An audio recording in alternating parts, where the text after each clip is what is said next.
किसान आंदोलन को आज 100 दिन पूरे हो गए हैं और किसान आंदोलन का केंद्र हरियाणा बना रहा। और इस समय हमारे साथ बात करने के लिए मौजूद हैं खुद हरियाणा के मुख्यमंत्री खट्टर साहब।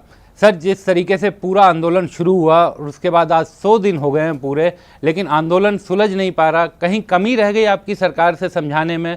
प्रधानमंत्री ने समझाया, गृह मंत्री ने समझाया, लेकिन किसान आज भी दिल्ली के बॉर्डर पर, आपके राज्य के बॉर्डर पर बैठे हुए हैं। विक्रांत जी, देखिए, किसान आंदोलन की भूमिका कुछ और है, लेकिन जिन लोगों ने इस किसान आंदोलन को शुरू किया और हथिया लिया, उनकी भूमिका मैं कुछ और मानता हूँ। अगर केवल ये किसान आंदोलन किसान की समस्या तक सीमित रहता या फिर इन 3 कानूनों में क्या कमी है क्या नहीं है उनके सुझाव तक सीमित रहता, उनमें बदलाव करने तक सीमित रहता, तो ये कभी का सुलझ गया होता। लेकिन जिन लोगों ने इस किसान आंदोलन को अपने हाथ में लिया, उसमें से कुछ लोग ऐसे हैं जो एक राजनीतिक मंसूबे से इसको चलाए हुए हैं। उनका किसान आंदोलन में किसानों की समस्या से उतना ज़्यादा लेना देना नहीं है जितना उनकी मानसिकता राजनीतिक तौर पर बनी हुई है। और वरना कोई ऐसा कारण नहीं होता कि वो बीजेपी को, जेजेपी को हरियाणा में कटघरे में खड़ा करते और बाकी किसी को कुछ नहीं कहते। यह तो केवल गैर राजनीतिक होता, फिर वो सभी पार्टियों से एक जैसा व्यवहार करते। जब वो सब पार्टियों से एक जैसा व्यवहार नहीं कर रहे हैं, कोई पार्टी उनके मंच पर भी चली जाती है, उनको सपोर्ट भी करती है, उनको कोई किसी प्रकार का फरमान नहीं होता, बीजेपी जेजेपी के लिए फरमान हो जाता है, तो इसका मतलब है कहीं ना कहीं राजनीति है। लेकिन सर, सत्ता में तो आप ही लोग हैं, आप ही से सवाल पूछेंगे किसान। और विपक्ष तो, क्योंकि विपक्ष में है, वो जनता की मदद करेगा, उनकी आवाज़ उठाने में अपनी आवाज़ लगाएगा। तो केवल उस कारण ये आरोप लगा देना कि राजनीतिक लोग घुस गए हैं, क्योंकि किसान महिलाएं भी वहाँ बैठी हुई हैं, उसका एक कारण है। उसका कारण क्या है कि जो 3 के हुए, एक एक पॉइंट के ऊपर बातचीत करने की जब विषय आया कि भाई क्लॉज टू क्लॉज इसमें आप बात करिए, कहाँ गड़बड़ है उसको ठीक करते हैं, संशोधन कर देते हैं। लेकिन जो कि भी हाँ सारे कानून ख़त्म कर दो, एकदम इसको रद्द कर दो। और बात कौन उनको करवा रहे हैं? जिन लोगों ने उन कानूनों की भूमिका बनाई हुई है। आखिर ये कानून कोई आज भारतीय जनता पार्टी के शासन यानी केंद्र में अथवा हरियाणा में हम लोगों ने तो नहीं बनाए। ये 25 साल से ये सारे विषय चल रहे हैं। APMC एक्ट भी पुराना चल रहा है, कॉन्ट्रैक्ट लॉ भी पुरानी बात चल रही है, मंडियों की यानी ओपन एक मार्केटिंग का विषय भी पुराना चल रहा है। ये प्रारूप सारे कांग्रेस के समय तैयार हुए। उनके लोग यानी शरद पवार जो कांग्रेस के हिस्सेदार थे, वो इस विषय को करते रहे। मनमोहन सिंह इस विषय को करते रहे, राहुल गांधी इस विषय को करते रहे, हमारे अभी के सांसद भूपेंद्र सिंह हुड्डा के बेटे दीपेंद्र हुड्डा वो करते रहे। दीपेंद्र हुड्डा स्वयं इन बातों के समर्थक थे। तो इतने कांग्रेस के लोग समर्थक थे, आज एकाएक सब इस लेवल पर विरोध में आ गए, सब खत्म करो। इसका कोई कारण समझ में आया नहीं ना। हाँ, अगर कोई एक प्रावधान गलत है उसको ठीक करने के लिए सब मिलकर ख़त्म कर सकते हैं। बहुत बातें केंद्र सरकार ने माना भी कि हाँ ठीक है, आप चाहते हो इनको दूर कर सकते, इनको हटा सकते हैं, इनको संशोधन कर सकते हैं। लेकिन जो जिद पकड़ ली कि ना मानो, ये जो ना मानो वाली जिद है, इसका मतलब ये है कि उनको किसान के कानून से लेना देना नहीं है।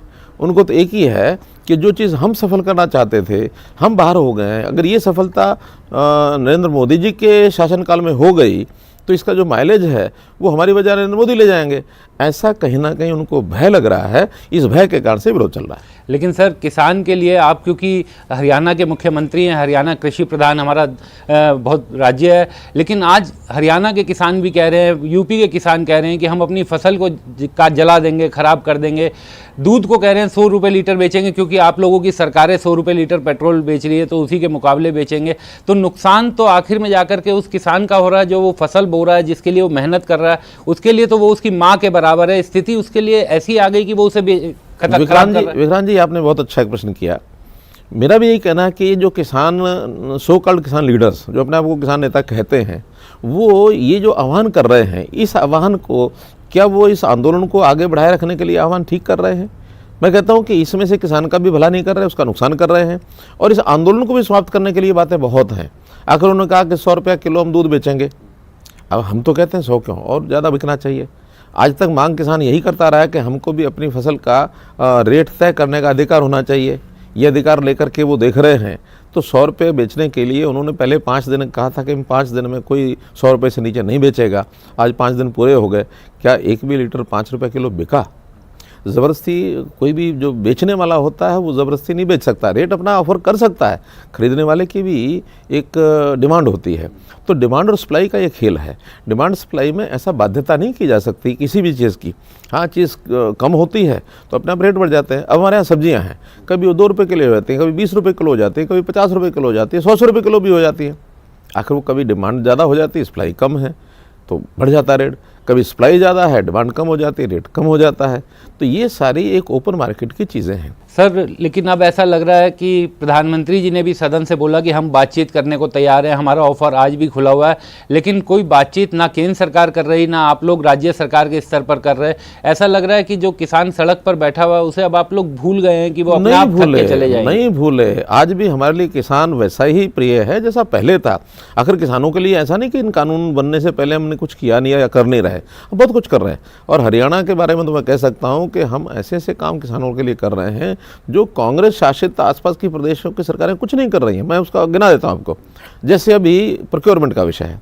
अब ये प्रोक्योरमेंट पंजाब ने कानून पास किया कि गेहूं और धान, इसकी प्रोक्योरमेंट जो है वो एमएसपी से नीचे कोई नहीं करेगा। अब नहीं करेगा, कारण साफ समझ में आता है कि गेहूं और धान, क्योंकि केंद्र सरकार प्रोक्योरमेंट करती है, होगी ही होगी। हमने कह रखा है कि एमएसपी पर सरकार खरीदेगी, और कोई खरीदने आए चाहे ना आए। हाँ, ओपन मंडी में आपका अगर गेहूं और धान ज़्यादा पैसे पर बिकता है तो आप बेचिए, लेकिन अगर एमएसपी पर खरीदना तो हम खरीदेंगे। लेकिन हम गेहूँ और धान ही नहीं, हम मूंग, सूरजमुखी, बाजरा, सरसों, मूंगफली, ये सारी 6-7 फसलें और ऐसी खरीद रहे हैं। हमारा पड़ोसी राज्य पंजाब भी खरीद सकता है। बाजरा राजस्थान में 1200-1300 रुपये बिका, हमने उसको 2100-2200 रुपया जो एमएसपी का रेट है वो दिया। और सर्वाधिक बाजरा इस बार हमारा पिछले 20 साल का रिकॉर्ड है कि हमने इस बार सर्वाधिक बाजरा हमने खरीदा। बल्कि हमें तो ये भी लग रहा है कि राजस्थान का किसान वो भी हमारे आके बेच गया। हमने कोशिश की बहुत रोकने की कि हम अपने किसान का पहले खरीदेंगे। आखिर इसमें घाटा होता है, प्रदेश सरकार का जो रेवेन्यू का लॉस होता है इसके कारण से, वो हम अपने किसान के लिए तो कर सकते हैं, हम दूसरे के प्रदेश के किसान के लिए वो घाटा क्यों सहेंगे? नहीं सहना चाहिए। फिर भी कुछ लोग बेच गए, इस बार रोकेंगे कि हमारे किसान जो हैं उनको कोई नुकसान नहीं होना चाहिए, उनका एमएसपी पर हम खरीदेंगे। और न केवल एमएसपी की फसलें बल्कि फल, सब्जियां, इसमें भी हमने कहा कि भावांतर भरपाई योजना में एक निश्चित जो उनकी कॉस्ट आती है, कॉस्ट से कम कोई बेचने की किसी को ज़रूरत नहीं है। अगर उसको बेचना पड़ता है तो जो डिफरेंस है वो हम देंगे। भावांतर भरपाई योजना के अंतर्गत यानी 19 हमारी जो फल और सब्जियां, शायद 17 फल और सब्जियां, वो उसके अंदर हमने लिस्ट की हुई हैं और उसका लाभ लोगों को मिलता है। मुख्यमंत्री जी, अब एक आपने फैसला लिया है कि आपके राज्य के लोगों को निजी नौकरियों में 75% आरक्षण मिलेगा, लेकिन आप लोग तो एक भारत श्रेष्ठ भारत की बात करने वाले लोग हैं, तो इस तरीके का फैसला तो देश से, बाकी देश से अलग नहीं करता हरियाणा को। देखिए, जब कोई राज्य सरकार होती है ना, उसका अपना एक दायित्व होता है कि वो अपने सरकार की, अपने प्रदेश के लोगों की चिंता वो पहले करें, क्योंकि हमारे जिम्मे प्रदेश का काम है। जिनके पास राष्ट्रीय स्तर का काम है वो राष्ट्रीय स्तर की बात करेंगे, वो पूरे देश की बात करेंगे। हम कोई देश के लोगों के प्रति कोई उनके विरोधी हैं ऐसा नहीं है, लेकिन जहाँ दायित्व होता है लोगों को रोज़गार दिलाने का, लोगों को उनकी देखभाल करने का, उनके हित साधने का, तो अपने प्रदेश के लोगों को पहले करेंगे। हाँ, पहले हम अपने प्रदेश के लोगों को देंगे। 75% के बाद अगर आवश्यकता पड़ती है तो बाहर के लोग भी आएंगे, या हमारे पास जिस प्रकार की आवश्यकता उस मैन पावर की ज़रूरत होती है किसी भी प्राइवेट उद्योग में, वो हमारे उपलब्ध नहीं है तो बाहर से लाएंगे। वो बाहर का व्यक्ति आ नहीं सकता ऐसा हमने नहीं कहा। हमने कहा कि ठीक है, जब आप ले रहे हैं तो 75% यहाँ से ले लीजिए, यहाँ के लोगों को रोज़गार की ज़रूरत है। एक दूसरा कारण कि देखिए, उद्योग आज से 5 साल पहले, 4 साल पहले उसका रेवेन्यू बड़ी मात्रा में आता था। अब चूँकि जीएसटी इरा होने के बाद 2017 के बाद अब जो जीएसटी है वो कंज्यूमर बेस्ड हो गई है, वो प्रोडक्शन बेस्ड नहीं रही है। 17 से पहले प्रोडक्शन बेस्ड थी, जितनी प्रोडक्शन हम ज़्यादा करते थे तो हमको उसका सेल टैक्स, वैट वगैरह सब मिलता था। अब प्रोडक्शन बेस्ड नहीं है। हमारे जितना भी जीएसटी जो हम कलेक्ट करते हैं, जो हमारा स्टेट का कलेक्शन होता है, उसका यानी 55% वो हमको वापस करना पड़ता है जहाँ कंज्यूम होती है। हमारे पास सिर्फ 45% बचता है, उसमें भी 50-50 मिलता है, हमें सिर्फ 22% मिलता है। तो हमें रेवेन्यू के नाते से बहुत बड़ा लाभ नहीं है। हमको अगर एकमात्र लाभ है तो वो ये है कि वो इंडस्ट्री हरियाणा के लोगों को ज़्यादा से ज़्यादा रोज़गार दे, ताकि हमारे यहाँ असंतोष कम हो, हमारे युवकों को रोज़गार मिले, और वो जो रोज़गार उनको मिलेगा उसका जो हमारी जो इकोनॉमी है उस पर भी हमको लाभ होगा। लेकिन सर गुड़गांव जैसे आपका जगह का अगर हम उदाहरण दें तो गुड़गांव में ना जाने कहाँ कहाँ से लोग आते हैं, रोज़ दिल्ली से इतने लोग आते हैं वहाँ काम करने, यूपी से वहाँ लोग पहुँचते हैं काम करने, और देश भर के लोग आज गुड़गांव में काम कर रहे हैं। तो उन सब युवाओं में जिन लोगों ने सोचा हुआ है कि वहाँ जाकर के काम करेंगे, क्योंकि इंडस्ट्री वहाँ पर आ गई है, वहाँ पर काम मिल रहा है लोगों को, तो उनके सामने तो एक बड़ा संकट पैदा हो जाएगा। ये पहली बात तो है कि जो लगे हुए हैं उनको किसी को नहीं हटा रहे जो हैं, नई अपेक्षाएं लेकर के, जी उनको नहीं हटा रहे हैं। और जो लगे हुए हैं वो 10-10 साल से, 20-20 साल से, 30-30 साल से भी लगे हुए हैं। वहाँ आकर के उन्होंने मकान बना लिए हैं, वहाँ वो रह रहे हैं, वहाँ उनके जो बच्चे हैं वो भी काम करने के लिए तैयार हैं। इसके लिए ही हमने कहा है कि जो 5 साल से यहाँ रह रहा है उसको हम हरियाणवी मान करके नौकरी दिलाएंगे। नया व्यक्ति आने की बजाय हमारे यहाँ का जो बचा हुआ व्यक्ति है उसको नौकरी मिलनी चाहिए, लेकिन जो पुराने लोग यहाँ रह रहे हैं उनके जो परिवार के लोग हैं उनके बच्चे नौकरी यहीं करेंगे, कहीं को कठिनाई नहीं है। एक बात। दूसरा, इंडस्ट्री और लगेगी और आएगी। मुझे ये लगता है कि ठीक है, हमने अपने युवक की चिंता करनी, ध्यान रखना है, लेकिन 75% होने के बाद भी हमारे यहाँ के इतनी बड़ी वर्कफोर्स नहीं है, इतनी बेरोजगारी नहीं है कि 75% पूरा भी कर पाएँ।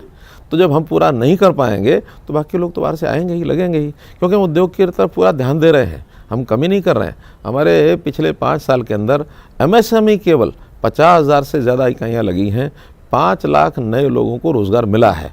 तो 5 लाख लोगों में हरियाणा के भी हैं, बाहर के भी हैं, लेकिन हरियाणा के लोग जो बाकी बचे होंगे थोड़े बहुत, उनको भी प्राथमिकता मिले, इतना ही हेतु है, इससे ज़्यादा नहीं है। और फिर आखिर 1 साल में, 2 साल में ये चीज़ें सामने आएंगी। हम अपने युवक को, ज़रूरी नहीं है कि वो मजदूरी ही करता रहे। हमारे यहाँ पढ़ाई की स्थिति अच्छी है, हमारे यहाँ का युवक जो है वो फौज में जाता है, हमारे यहाँ का युवक सरकारी नौकरी ढूंढता है। हमारे तो अब NRI विदेशों में जाने लग गए हैं। हमने स्किलिंग करानी शुरू की है। स्किलिंग के माध्यम से हम अपने युवक को उसकी गुणवत्ता बढ़ाएंगे, उसका टैलेंट बढ़ाएंगे, और वो मजदूर क्यों बने, वो अच्छा और बड़ी नौकरी लेना। 50,000 से ऊपर की नौकरी के लिए किसी प्रकार का कोई रिजर्वेशन नहीं है। ये केवल 50,000 से नीचे की जो आय वाले लोग हैं केवल उनके लिए है। इसलिए वो बहुत बड़ा विषय नहीं है, बहुत बड़ी चिंता नहीं है, लेकिन एक मैसेज हमको ज़रूर देना है कि हम अपने युवक की चिंता पहले करेंगे। लेकिन सर कुछ आपके राजनीतिक विरोधी कह रहे हैं कि चूंकि किसान आंदोलन के दौरान आपसे लोग नाराज़ थे, आपकी पार्टी से नाराज़ थे, इसलिए उन लोगों को, अपने स्थानीय लोगों को खुश करने के लिए एक झुंझुना ये उन्होंने, सरकार ने पकड़ा। देखिए, मैं इसमें एक तथ्य बताता हूँ कि ये हमारा चुनाव हुआ था कब, अक्टूबर 2019 में, और आखिर उसकी योजना 3 महीने पहले बनी होगी। हमने उससे भी 3 महीने पहले, यानी अगस्त 2019 में हमारी दोनों पार्टियां, ठीक है, समझौता हमारा, अलायंस हमारा बाद में हुआ, अपने अपने चुनाव लड़े। हमारे दोनों पार्टियों के मैनिफेस्टो में उस समय लिख लिया था, हमने तो बल्कि 75% से ज़्यादा लिखा हुआ है, अगर आपने ध्यान किया हो तो। उन्होंने 75% लिखा हुआ, तो हमने कहा ठीक है, दोनों पार्टियों में न्यूनतम 75 है तो 75 करते हैं। इसलिए ये विषय तो हमारा अगस्त 2019 में ही हमने तय कर लिया था।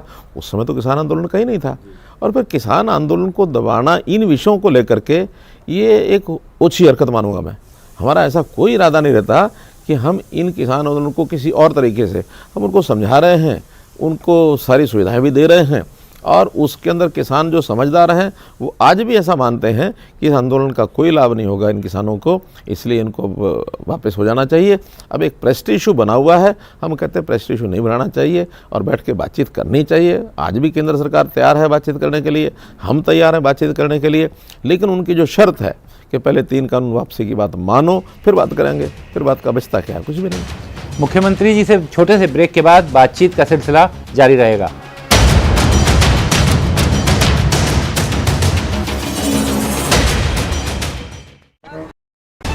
न इधर की अटकलें, न उधर की अफवाहें। अवाम ने बस न्यूज़ 18 को चुना। दर्शकों के भरोसे ने न्यूज़ 18 को फिर बनाया नंबर 1। न्यूज़ 18 पंजाब, हरियाणा, हिमाचल, भरोसा है, विश्वास है, नंबर 1 भी है। ਇਹ ਹੈ ਨਿਊਜ਼ 18 ਨੈਟਵਰਕ। ਤੁਸੀਂ ਵੇਖ ਰਹੇ ਹੋ ਨਿਊਜ਼ 18 ਪੰਜਾਬ, ਹਰਿਆਣਾ, ਹਿਮਾਚਲ। ਸਾਡੀ ਪਹੁੰਚ, ਤੁਹਾਡੀ ਤਾਕਤ। पंजाब में न्यूज़ 18 का तहलका, सच के दम पर बना खबरों का शहंशाह। न इधर की अटकलें, न उधर की अफवाहें। अवाम ने बस न्यूज़ 18 को चुना। दर्शकों के भरोसे ने न्यूज़ 18 को फिर बनाया नंबर 1। न्यूज़ 18 पंजाब, हरियाणा, हिमाचल, भरोसा है, विश्वास है, नंबर 1 भी है। ਇਹ ਹੈ ਨਿਊਜ਼ 18 ਨੈਟਵਰਕ। ਤੁਸੀਂ ਵੇਖ ਰਹੇ ਹੋ न्यूज़ 18 पंजाब हरियाणा हिमाचल साडी पहुंच तुहाडी ताकत। पंजाब में न्यूज 18 का तहलका, सच के दम पर बना खबरों का शहंशाह। न इधर की अटकलें न उधर की अफवाहें, अवाम ने बस न्यूज 18 को चुना। दर्शकों के भरोसे ने न्यूज 18 को फिर बनाया नंबर 1। न्यूज 18 पंजाब हरियाणा हिमाचल, भरोसा है, विश्वास है, नंबर 1 भी है। ਇਹ ਹੈ ਨਿਊਜ਼ 18 ਨੈਟਵਰਕ। ਤੁਸੀਂ ਵੇਖ ਰਹੇ ਹੋ ਨਿਊਜ਼ 18 ਪੰਜਾਬ ਹਰਿਆਣਾ ਹਿਮਾਚਲ ਸਾਡੀ ਪਹੁੰਚ ਤੁਹਾਡੀ ਤਾਕਤ। पंजाब में न्यूज 18 का तहलका, सच के दम पर बना खबरों का शहंशाह। न इधर की अटकलें न उधर की अफवाहें, अवाम ने बस न्यूज 18 को चुना। दर्शकों के भरोसे ने न्यूज 18 को फिर बनाया नंबर 1। न्यूज 18 पंजाब हरियाणा हिमाचल, भरोसा है, विश्वास है, नंबर 1 भी है। ਇਹ ਹੈ ਨਿਊਜ਼ 18 नेटवर्क। विधानसभा में एक बिल लेकर लाना चाहते हैं कि जो सार्वजनिक संपत्ति का नुकसान करेगा उसी से भरपाई करेंगे, और धर्मांतरण को लेके बिल। तो क्या ये किसान आंदोलन में जिस तरीके का नुकसान हुआ राज्य सरकार को, उसे देखते हुए किया, या फिर जैसे आज मैं दिल्ली से जब चंडीगढ़ आ रहा था, पूरे रास्ते कहीं टोल नहीं लिया जा रहा, टोल नाके फ्री करवाए हुए हैं, तो इस तरह की चीज़ों पर रोक लगा, आखिर क्या इसके पीछे सोच? देखिए, पहली बात तो है कि ये निर्णय सुप्रीम कोर्ट का एक पुराना निर्णय है, और सुप्रीम कोर्ट ने ये कहा कि किसी भी संपत्ति का नुकसान करने का अधिकार किसी को भी नहीं है, न वो प्राइवेट संपत्ति का और न ही पब्लिक प्रॉपर्टी का। तो पब्लिक प्रॉपर्टी और प्राइवेट प्रॉपर्टी का नुकसान करने से लाभ किसी को नहीं होता, नुकसान ही होता है। तो इसलिए उसको रोकना ये सुप्रीम कोर्ट ने भी अपने निर्णय में लिखा हुआ है। हमारे यहाँ पीछे आंदोलन हुआ था, हमारे कई शहरों के अंदर आगजनी हुई, दुकानें जली, स्कूलों की बसें जला दी गई, बहुत सा नुकसान हुआ, और उसके जो भरपाई के लिए सरकार ने भी मदद की। बहुत लोगों के क्लेम, वो उन्होंने, हमारा जो क्लेम कमिश्नर है उसको किया हुआ है। आज इस विषय को 5 साल हो गए हैं, अभी भी क्लेम कमिश्नर के द्वारा वो क्लेम्स सेटल नहीं किए गए हैं।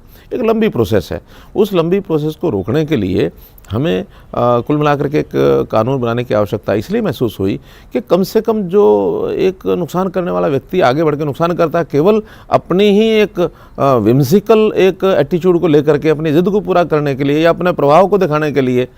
अब ये टोल हैं, टोल को बंद रखने से उनका कोई लाभ है? उनका कोई लाभ नहीं। सरकार का नुकसान है, सरकार का नुकसान है। अल्टीमेटली या तो सरकार भरेगी, या फिर उतना ही समय, जितने समय में आज टोल नहीं मिल रहा, ठेकेदारों के इनके क्लॉज होते हैं जो आज कॉन्ट्रैक्ट लेते हैं कि आगे जब इनका टाइम समाप्त होगा उस समय इस सारे नुकसान को कैलकुलेट करके विद इंटरेस्ट उस समय बढ़ा दिया जाएगा। तो नुकसान किसका है? समाज का है। जो टोल भरते हैं उनका उस समय साल 2-2 साल अगर ये टोल फिर बढ़ जाएंगे तो कब तक रोकेंगे? सरकारी जो सड़कें हैं उनका नुकसान सरकार को है। तो इसलिए किसी को लाभ ना हो और केवल हानि हो, उसको रोकने के लिए थोड़ा सा एक कानूनी सहारा लेकर के हमको एक दंड का दिखाना तो पड़ेगा। धर्मांतरण को लेकर भी मैंने सर पूछा था, उसको लेकर के भी आप लोग बिल लेकर आ रहे हैं? देखिए, पिछले दिनों में घटनाएं काफ़ी हो रही हैं कि ये जो लड़का लड़की आपस में प्रेम करके और विवाह करने के लिए और जो आते जाते हैं, वहाँ तक हमको ज़्यादा आपत्ति नहीं है, लेकिन उसके पीछे की जो मानसिकता रहती है, धर्म परिवर्तन करके ये कर लिया जाए, या कहीं कहीं नौकरी के लालच से, कहीं पैसे के लालच से, कहीं डरा करके, कहीं बाई फोर्स जबरन, ये जो धर्म परिवर्तन होता है ये किसी भी समाज को मैं समझता हूँ उसको पसंद नहीं है। समाज में एक अनरेस्ट पैदा होता है, चाहे वो हिंदू समाज हो, चाहे मुस्लिम समाज हो, चाहे ईसाई समाज हो, चाहे कोई भी समाज हो। हर समाज के लोग सुखी भी रहना चाहते हैं और एक दूसरे के साथ सौहार्द बनाए रखना चाहते हैं। तो ये सौहार्द न बिगड़े, इसके लिए कई प्रदेशों ने ये कानून बनाया है। वो धर्म स्वातंत्र्य विधेयक भी हो सकता है, या वो धर्म परिवर्तन विरोधक भी हो सकता है, कोई भी नाम रखेंगे, लेकिन अंतोगत्वा ये है कि ये किसी का जो धर्म है या किसी का जो रिलीजन है वो उसकी व्यक्तिगत निष्ठा का विषय है। ये उसको स्वतंत्र होता है, भी वो कुछ भी अडॉप्ट कर ले। हाँ, मन से घोषणा करके करे कोई आपत्ति नहीं है, लेकिन किसी का परिवर्तन करते समय किसी ऐसा सारा अनफेयर मीन्स के माध्यम से कराया जाए, उसके लिए समाज में एक हानि होती है, आपसी भाईचारा टूटता है, आपसी एक दूसरे से समझदारी दूर होती है। ये ना हो इसलिए लेकर के आ रहे हैं, और इसमें हमारे किसी भी समाज को आपत्ति नहीं है। मेरे हर समाज के व्यक्तियों से इस बारे में बातचीत हुई है, हिंदू समाज के लोगों से भी हुई है, मुस्लिम समाज के लोगों से भी हुई है। तो ऐसे सब लोग मानते हैं कि गलत हो रहा है, इसको ठीक रखना चाहिए। तो कोई गलत करेगा तो उसको दंड मिलेगा, ऐसा उसके अंदर। लेकिन सर, इस तरह के कानून में कुछ लोगों को ये डर होता है कि एक ड्रैकोनियन कानून आ जाता है, पुलिस को इस तरीके की पावर मिल जाती है कि लोगों को परेशान किया जाए। ये खतरा तो लगातार बना रहता है। देखिए, इस विषय में कोई डरने की आवश्यकता इसलिए नहीं होती कि हर एक चीज़ का चेक एंड बैलेंस है। पुलिस भी हमारे यहाँ गलत करेगी तो उसको भी उसकी गलती को पहचान करने का हमारे यहाँ प्रावधान पूरा है, कोई गलत नहीं कर सकता। और फिर कोर्ट्स किस लिए हैं? कोर्ट्स भी इसीलिए हैं। आखिर तो कहीं गलती कोई भी करे, चाहे वो कर्मचारी करे, चाहे पुलिस का आदमी करे, चाहे नागरिक करे, चाहे कोई परिवार करे, चाहे कोई समूह करे, इन चीज़ों को पुलिस के द्वारा तो एक प्रारंभिक इन्वेस्टिगेशन होती है, एक रजिस्ट्रेशन होती है। उस रजिस्ट्रेशन और प्रारंभिक इन्वेस्टिगेशन के बाद एक निश्चित समय के बाद वो केस कोर्ट को सौंपा जाता है। कोर्ट उसमें फिर सारी चीज़ों को देख करके उसका निर्णय करता है। तो अगर वास्तव में गलती की है तो सजा मिलेगी, वास्तव में गलती नहीं की है तो खत्म हो जाएगा विषय। मुख्यमंत्री जी, आप चूंकि राज्य के वित्त मंत्री भी हैं, आपका बजट सेशन भी शुरू हो गया है, बजट आने वाला है। कहा यह जा रहा है कि राजस्व इतना कम हुआ इस बार क्योंकि कोरोना काल में कई तरह की आमदनी बंद हो गई थी, कम हो गई थी, तो बड़ी चुनौतियां भी होंगी इस बार लोगों को राहत देने में। तो हरियाणा के लोग कुछ उम्मीद कर सकते हैं अपने वित्त मंत्री से, अपने मुख्यमंत्री से? देखिए, पहली बात तो कि कोरोना का जो सारा साल है एक बहुत ही एक विचित्र साल, अनोखा साल बीता है। किसी को ये संभावना नहीं थी कि इस प्रकार की कठिनाइयाँ आएंगी। यहाँ रिसीट्स जो हमारी थी, प्राप्तियाँ जो थी, उसमें भी कमी आई। और कुछ क्षेत्रों में खास करके इंजीनियरिंग के जो काम थे, विकास के जो काम थे, उसमें खर्चा भी कम हुआ क्योंकि 2 महीने तो सारे ही काम बंद हो गए। मजदूर नहीं मिले, कोई सब जो ठेकेदार थे वो बंद हो गए, उनको बाद में हमने जो सुविधाएं देनी थी वो भी दी। तो कुल मिलाकर अप्रैल से लेकर के अक्टूबर तक हमारा राजस्व कम रहा, महीने दर महीना जो चलता रहा, अक्टूबर नहीं बल्कि सितंबर तक।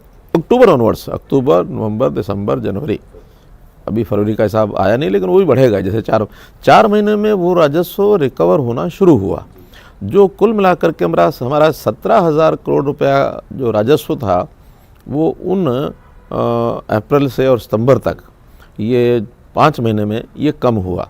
बाद में अक्टूबर से लेकर के और जनवरी तक के जो हमारे पास आंकड़े आए, उसमें लगभग उन 17 में से 7,000 साढ़े 7,000 करोड़ रुपया वो रिकवर हुआ। पिछले वर्ष से भी वो ज़्यादा आया है। अब बाकी जो 2 महीने हैं, फरवरी और मार्च के, इसमें मैं समझता हूँ कि 3-4 हज़ार करोड़ रुपया और भी रिकवर होगा। तो ऐसे अल्टीमेटली कोई 7-8 हज़ार रुपया, ये 7-8 हज़ार करोड़ रुपया ये कमी रहेगी पूरे साल भर में, जो हमारे अनुमान थे। और सो इज़ द एक्सपेंसेस, हमारे जो खर्चे भी हुए हैं उन महीनों में, जब खास करके लॉकडाउन का समय था, उस समय वो हमारे काम भी स्लो हुए, कम हुए। वो शायद काम हमें जो कम रह गए हैं वो अगले वर्ष में कराने पड़ेंगे। तो कुल मिलाकर के हमें उस प्रकार की इतनी कठिनाई नहीं आई है। 4 प्रकार के जो खर्चे होते हैं स्टेट के, कमिटेड एक्सपेंसेस जिनको कहते हैं, salaries, pensions, interest and repayment of debt, चारों हमने बराबर ये खर्चे करते रहे हैं। हमने किसी का भी कोई एक पैसा रोका नहीं है। और मैं समझता हूँ कि ये जो वर्ष था उसको देखते हुए हरियाणा ने कुल मिलाकर के कोई परफॉर्मेंस हमारी ख़राब नहीं रही है। हाँ, केंद्र ने भी, रिजर्व बैंक ने भी कुछ ऑफर्स दी थी। उन्होंने कहा कि आपका जो परसेंटेज है हमारी जो GDP की, उसका 3% हम हर साल का डेट हम कर सकते हैं, प्राप्त लोन ले सकते हैं। उसमें हमें छूट मिल गई कि इसको आप 5% भी कर सकते हैं। हमने उसको भी रोक के रखा कि हमें 5% की ज़रूरत नहीं पड़ेगी। हमने सारी चीज़ें अपनी बहुत एक कंट्रोल में रखी हैं। 3 की बजाय 3.25% तक ही हम जा पाएंगे, इससे ज़्यादा हमें लोन लेने की आवश्यकता नहीं पड़ेगी। हम बहुत अपने पैरामीटर्स जो हमने ठीक बना कर रखे हुए हैं, और आगे भी अगले वर्ष भी हमारे और सुदृढ़ रहेंगे, ठीक रहेंगे। हमको 5% पर या 4% पर जाने की आवश्यकता नहीं पड़ेगी। एक अंतिम सवाल मैं आपसे जानना चाहता हूं। अभी जब मैं यहाँ आ रहा था तो बात हो रही थी, तो पता चला कि एक यूनिक स्कीम हरियाणा में अंत्योदय की आप लोग लेके आ रहे हैं, जो शुरुआत से बीजेपी का मूल मंत्र रहा है कि समाज, तो आप राज्य के आखिरी पायदान पर बैठे 1 लाख लोगों की सालाना आमदनी 1 लाख करने की कोशिश करेंगे। आखिर कैसे होगा ये? देखिए, बहुत अच्छा प्रश्न आपने पूछा कान जी। मेरे एक मन का विचार है, किसी भी सुखी समाज की कल्पना तब होती है कि समाज का जो अंतिम पायदान का व्यक्ति है वो कैसे सुखी हो। ऊपर बड़े लोग हैं, ऊपर पहुंच गए हैं, जिनकी आय अच्छी है, साधन अच्छे हैं, उनका सुख और दुख का ज़्यादा अंतर इसलिए पैसे के कारण से नहीं होता, और 10 कारण हो सकते हैं, लेकिन सामान्य व्यक्ति जिसके पेट में तो उस समय का भोजन नहीं पहुंचता, जिसके सिर पर छत नहीं है, जिसके तन पर कपड़े नहीं है, उसको सुखी करना ये बहुत आवश्यक है। तो ये मेरी मान्यता आज से नहीं, जब मेरे पास देश भर का अंत्योदय का काम था तब से मेरी मान्यता थी। अब चूँकि अवसर मिला है उसको हम पूरा कर रहे हैं। एक तो इसमें हम पूरे समाज के जितने भी हमारे हरियाणा स्टेट के लगभग 65 लाख परिवार हैं, सबका रजिस्ट्रेशन कर रहे हैं, सबका डाटा इकट्ठा कर रहे हैं, उनकी इनकम क्या है, उनके साथ यानी एसेट्स क्या हैं, उनके परिवार की आवश्यकता क्या है और उनकी क्षमता क्या है। समाज के अंदर हैव्स एंड हैव नॉट्स, ये 2 वर्ग होते हैं। हैव्स और हैव नॉट्स की जो दूरी है वो कम होनी चाहिए। हम कहते हैं कि जो हैव नॉट्स हैं, जो नीचे रह गए, किन्हीं कारणों से रह गए, जन्मांतर रह गए, परिस्थितियों रह गए, कोई दुर्घटनावश रह गए, उनको संभालो, उनको। और जो हैव्स हैं, जिनके पास क्षमता है, उनको भी कहते हैं इनको सारा लगा करके अपने साथ ऊपर उठाओ। तो उसी प्रकार से अंत्योदय की भावना को ध्यान में रखते हुए उस डाटा के आधार पर हमारा जो 1 लाख ऐसा परिवार जो लोवेस्ट इनकम ग्रुप है, सबसे कम आय जिसकी है, उसकी पहचान करके और उसको अप्रैल ऑनवर्ड्स 1 अप्रैल से ये योजना हम शुरू कर रहे हैं। हमने सब विभाग जितने भी इस काम को कर सकते हैं उनसे बातचीत करके एक योजना बना ली है, चाहे उसके अंदर रोज़गार विभाग है, चाहे उसके अंदर स्किलिंग की बात है, चाहे उसमें ग्रामीण क्षेत्र के अंदर चलने वाला हमारा ये जो सेल्फ हेल्प ग्रुप्स का मामला है, महिलाएं बहुत सेल्फ हेल्प ग्रुप बनाती हैं, स्वयं रोज़गार के नाते उनको पैसा देने की बात वो बैंक से दिलवाएंगे या सरकार उनको देगी। तो ऐसे उन परिवारों से फिर वो कोई छोटा मोटा अपना काम करेंगे, किसी घर में दूध का काम कराना वो कराएंगे, कोई छोटा लघु उद्योग की बात है वो कराएंगे, लेकिन चिन्हित करके उन 1 लाख परिवारों को साल की 1 लाख रुपया से ऊपर आमदन हो जाए ऐसा सुनिश्चित करेंगे। और ये चरण 1 होगा। दूसरे चरण में अगला 1 लाख उसको पकड़ेंगे, उसको ऊपर करेंगे। हर एक परिवार की न्यूनतम आय 1 लाख रुपया हो, ये तो एक न्यूनतम आवश्यकता है परिवार की, इस पर हम चलेंगे। चलिए, ये थे हरियाणा के मुख्यमंत्री मनोहर लाल खट्टर जी, जिन्होंने तमाम सवालों का साफगोई से जवाब दिया। आपका बहुत बहुत शुक्रिया। धन्यवाद प्रशांत।